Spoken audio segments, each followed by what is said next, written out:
Assalamualaikum warahmatullahi wabarakatuh. Baiklah, perkenalkan nama saya Dwi Pandansari. Saya dari mahasiswi Universitas Muhammadiyah Bengkulu dengan jurusan Prodi Professionals. Eh, di sini saya akan menjelaskan tentang analisis video yang saya tonton, yaitu tentang ronde keperawatan,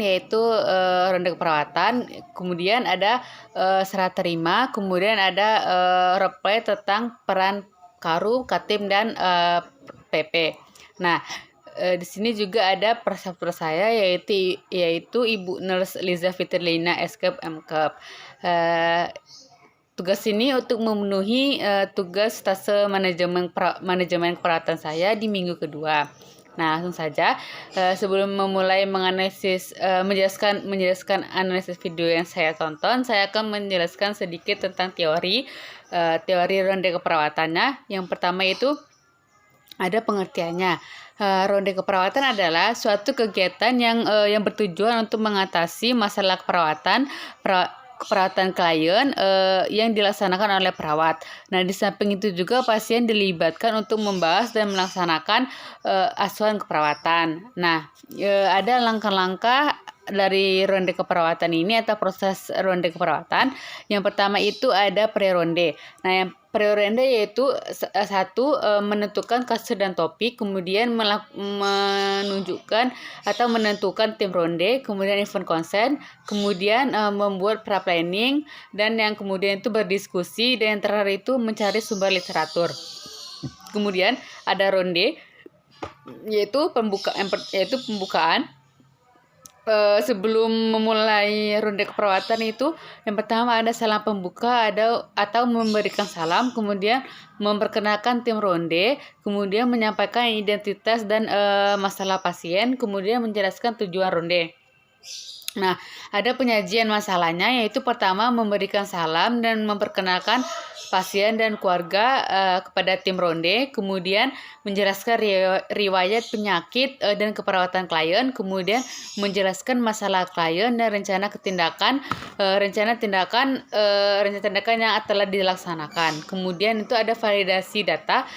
Yang pertama itu ada mencocokkan dan menjelaskan kembali data yang telah disampaikan, kemudian itu diskusi antara anggota tim dan pasien tentang masalah keperawatan. Kemudian memberikan justifikasi primer atau konselor atau karu tentang masalah pasien serta rencana keperawatan yang telah dilakukan. Nah, kemudian itu dari hasil analisis video saya itu ya ada kelebihan dan kekurangan.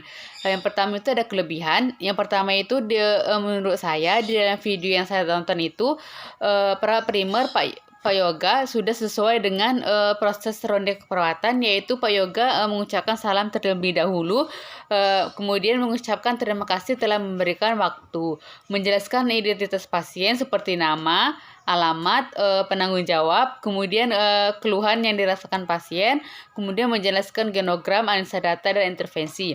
Nah, kemudian di dalam video yang saya tonton itu juga menjelaskan dan menyebutkan perencanaan tindakan yang akan dilakukan. Kemudian dalam video yang saya tonton juga itu bahwa rencana tindakan yang telah dilaksanakan, kemudian juga perawat cowok nomor 2 di sebelah kiri itu saat melemparkan operan atau pekajian atau rencana tindakan yang telah dilakukan saat melemparkan pada Katim 2 itu dengan Katim 2 untuk diagnosa kedua, yaitu keefektifan pola nafas tidak efektif, itu menggunakan kata-kata kemudian tidak seperti perawat sebelumnya hanya mencocokkan lengan perawat yang di sampingnya. Nah, di dalam video itu juga pada perawat Katim 2-nya sebelum dia melanjutkan dan mengucapkan terima kasih terlebih dahulu kepada perawat sebelumnya dan terdapat penutup. Kemudian ada kekurangan dan kelemahan dari ronde keperawatan dari video yang saya tonton, yaitu pertama di dalam video ini sebelum memulai ronde keperawatan, Ibu Karu tanpa didahulukan dengan mengucapkan salam dan tidak memperkenalkan anggota tim ronde keperawatannya. Kemudian juga di dalam video ini juga sebelum memulai ronde keperawatan, perawat tidak memperkenalkan anggota tim atau tim ronde keperawatan terlebih dahulu atau nama masing-masing perawat itu sendiri. Kemudian juga di dalam video yang saya tonton juga itu perawat primer yaitu Pak Yoga. Pak Yoga menyampaikan data dan pekajian atau mau melemparkan laporan atau dilanjutkan oleh perawat lainnya, dia hanya mencoel-coel atau mencoel perawat lainnya atau di sebelahnya itu. Seharusnya itu kan dengan kata-kata gitu kan, misalnya dengan selanjutnya akan diteruskan oleh perawat si A misalnya kayak gitu. Nah, kemudian di video ini juga kebanyakan langsung to the point, langsung menyebutkan pengkajian yang didapatkan. Kemudian juga pada saat ronde keperawatan itu berlangsung masih banyak bercandanya atau masih banyak senyum-senyum dan ketawanya. Kemudian perawat atau anggota tim ronde keperawatan itu di dalam video yang saya tonton juga tidak ikut adil semuanya berbicara atau menyampaikan pengkajian atau tindakan yang telah dilakukan. Nah, selanjutnya itu ada timbang terima. Yang pertama itu pengertiannya, yaitu timbang terima adalah cara dalam menyampaikan sesuatu atau laporan yang berkaitan dengan keadaan pasien.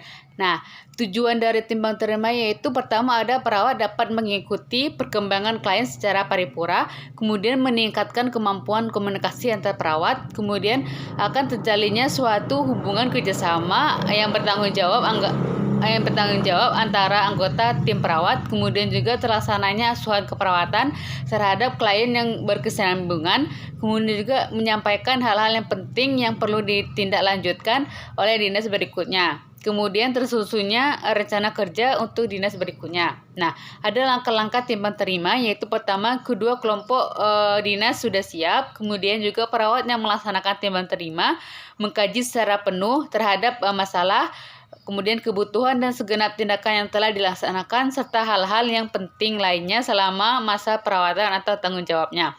Nah, yang terakhir itu ada hal-hal yang sifatnya khusus, memerlukan perincian yang matang, sebaiknya dicatat khusus untuk kemudian diserah terimakan kepada yang tugas berikutnya. Nah, ada hal-hal yang perlu disampaikan dalam timbang terima ini, yaitu yang pertama identitas klien dan diagnosa medis. Yang kedua yaitu masalah keperawatan yang masih muncul, kemudian tindakan keperawatan yang telah dilaksanakan secara umum, kemudian juga ada intervensi kolaboratif yang telah dilaksanakan, kemudian rencana umum dan persiapan yang perlu dilakukan dilakukan dalam kegiatan, kemudian ada pemeriksaan laboratorium atau pemeriksaan penunjang lainnya. Kemudian persiapan untuk konsultasi atau prosedur yang tidak rutin dijalankan. Nah, kemudian ada prosedur rutin yang biasa dijalankan tidak perlu dilaporkan. Nah, yang terakhir itu ada perawat yang dilakukan timbang terima dapat melakukan kolaborasi, tanya jawab dan melakukan validasi terhadap hal-hal yang telah ditimbang terima. Nah, di sini ada dari analisis video yang saya tonton ada kelebihan dan kekurangannya juga. Yang pertama itu ada menurut saya dari video yang tersebut itu kedua kelompok shift malam dan pagi itu sudah siap semuanya. Kemudian sebelum memulai operan, terlebih dahulu Karu mengawali dengan membaca doa menurut kepercayaan masing-masing. Nah, kemudian dari dinas malam, Katim sebelumnya menyebutkan identitas klien dan diagnosa klien, atau sebelum melakukan operan, Katim mengucapkan terima kasih terlebih dahulu dan memperkenalkan siapa saja yang berjaga atau shift malam tadi. Kemudian Katim juga menyebutkan sejumlah pasien ada 5, 2 umum dan 3 BPJS. Kemudian juga Katim juga menyebutkan masalah keperawatan yang masih muncul di TV pasien, kemudian kapasitas nyeri yang dirasakan oleh pasien, kemudian menyebutkan keluhan pasien merasa mual, kemudian ada nyeri tekan di epigastrium, kemudian juga pada pasien Ibu Yulis. Nah, pada kelompok atau shift pagi dan malam mendatangi ruangan pasien atau kamar pasien untuk yang jaga dinas malam bergantian shift ke dinas pagi. Nah, sebelumnya juga yang dinas malam menanyakan keadaan pasien atau keluhan pasien, kemudian berpamitan kepada pasien dan memperkenalkan yang dinas pagi ada Bapak Heru, Bapak Dodi, dan Ibu Mayang. Dan juga terdapat karunia yaitu Pak Marius.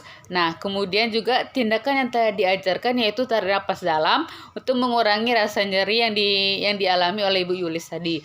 Nah, kemudian dari dinas pagi juga memperkenalkan diri pada memperkenalkan diri dari Katim dan rekan-rekannya. Kemudian juga perawat dinas malam juga melaksanakan atau mengkaji secara penuh terhadap masalah keperawatan, kemudian kebutuhan dan secara tindakan yang telah dilaksanakan. Kemudian juga sebelum ditutup Bapak Karu ini terlebih dahulu mengakhiri dengan mengucapkan doa terlebih dahulu sebelum mengakhiri terima ini.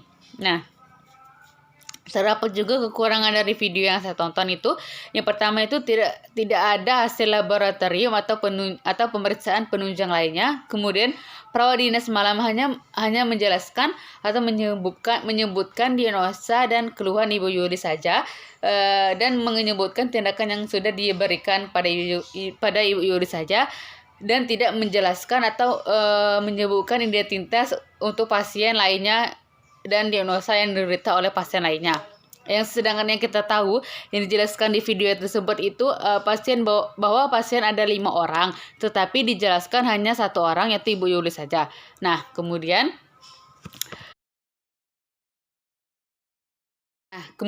selanjutnya saya akan menjelaskan tentang role play atau peran Karu, Katim, dan PP.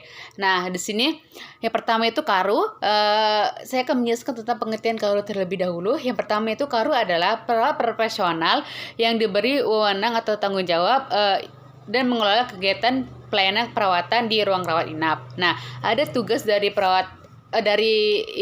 Karu ini yaitu pertama, satu perencanaan, yaitu menunjukkan perawat primer atau associate dan beserta tugasnya masing-masing. Kemudian juga mengikuti serah terima pada shift sebelumnya. Kemudian juga ada pengorganisasiannya, yaitu satu, merumuskan metode penugasan yang digunakan. Kemudian juga merumuskan tujuan metode penugasan. Nah, ada pengarahannya. Pertama itu ada memberikan pengarahan tentang penugasan kepada perawat primer, kemudian juga memberikan pujian kepada perawat yang telah mengerjakan tugasnya dengan baik. Nah, kemudian ada pengawasan. Di pengawasan ini melalui komunikasi atau supervisi. Kemudian yang terakhir itu ada evaluasi, yaitu mengevaluasi upaya pelaksanaan dan membandingkan rencana keperawatan yang sebelumnya. Nah, di sini ada KTIM atau ketua tim, adalah seseorang perawat yang bertugas mengepalai sekelompok tenaga perawatan dalam melaksanakan asuhan keperawatan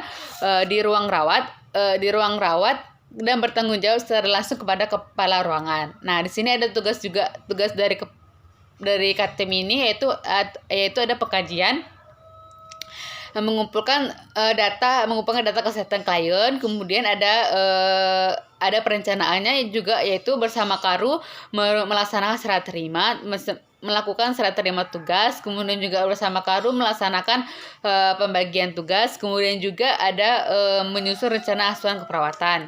Nah, kemudian ada pengorganisasiannya juga. Kemudian yang pertama itu menjelaskan tujuan pengorganisasian, kemudian membagikan pekerjaan kepada sesuai tingkat ketergantungan pasien. Kemudian juga ada fungsi pengarahannya, yaitu fungsi pengarahannya memberikan pengarahan kepada anggota tim, kemudian juga memberikan bimbingan pada anggota tim. Nah, Nah, terakhir itu ada evaluasi, yaitu mengevaluasi asuhan perawatan, kemudian juga mempertahankan asuhan perawatan etik, dan melakukan pelaporan dan pendokumentasian. Nah, yang terakhir itu ada PP atau para pelaksana adalah tenaga perawat profesional yang diberikan wewenang untuk melaksanakan pelayanan keperawatan rawat inap. Nah, tugas-tugas dari perawat inap, perawat pelaksana ini yaitu satu perencanaan, yaitu mengikuti serah terima, kemudian juga menerima pembagian tugas dari Katim, kemudian menerima klien baru, kemudian juga melakukan pendokumentasian. Nah, yaitu kemudian yang kedua pengorganisasian, yaitu menerima penjelasan tujuan pengorganisasian, kemudian menerima pembagian tugas dari Katim, kemudian melaksanakan tugas yang diberikan oleh Katim. Nah, ada pengarahan, yaitu satu menerima pengarahan dan bimbingan, kemudian juga menerima informasi, menerima pendokumentasian. Nah, yang terakhir itu tentang pengontrolan. Nah, menyerahkan laporan yang disiapkan untuk evaluasi, kemudian melakukan pendokumentasian. Nah, selanjutnya saya akan menjelaskan tentang analisis video yang saya tonton, yaitu ada kelebihan dan kekurangannya juga. Yang pertama itu menurut saya sebelum memulai kegiatan Karu itu mengucapkan salam dan berdoa terlebih dahulu menurut kepercayaannya masing-masing. Kemudian Katim menjalankan tugasnya dengan baik, yaitu bersama Karu melaksanakan serah terima tugas dari si pagi ke siang, kemudian juga menyusun rencana asuhan keperawatan, menyiapkan keperluan untuk melaksanakan asuhan keperawatan. Nah, kemudian perawat pelaksana juga telah melaksanakan tugasnya dengan baik, yaitu mengikuti serah terima, kemudian menerima pembagian tugas dari Katim, kemudian juga mengikuti ronde, kemudian menjelaskan identitas pasien, diagnosa, keluhan, dan menerima pasien baru. Nah, peran Karunya juga telah melaksanakan dengan baik juga, yaitu menunjukkan perawat primer, atau perawat Katim, serta tugas masing-masing, kemudian mengikuti serah terima pasien di shift sebelumnya, merencanakan strategi pelaksanaan, kemudian juga mengatur dan mengendalikan aspek keperawatan. Nah, pada sebelum melakukan operan shift siang ini memperkenalkan diri kepada pasien satu bahwa shift siang yang berjaga shift ini bergantian dengan shift pagi tadi. Kemudian pada shift siang juga mau menanyakan nama dan tanggal lahir pasien sambil melihat gelang pasien dan menanyakan keadaan atau keluhan pasien. Nah, pada pasien 2 juga melakukan kegiatan yang sama, yaitu memperkenalkan diri pada yang shift siang, memperkenalkan diri terlebih dahulu, kemudian juga menanyakan nama dan tanggal lahir pasien sambil melihat di gelang pasien, dan juga menanyakan keluhan yang dirasakan pasien. Kemudian semua rencana tindakan telah dilakukan semuanya, dan juga Karu mengakhiri juga dengan salam dan berdoa. Nah, terdapat juga kekurangannya, yaitu para pelaksana itu masih senyum-senyum saat berhadapan dengan pasien atau saat operan. Kemudian juga shift pagi juga tidak berpamitan kepada Karu saat pulang. Nah, itulah dari hasil analisis video yang saya tonton. Kemudian apabila ada salah kata atau salah ucap juga, saya mohon maaf, pada Allah saya mohon maaf. Pun saya akhiri, wabillahi taufiq wal hidayah. Wassalamualaikum warahmatullahi wabarakatuh.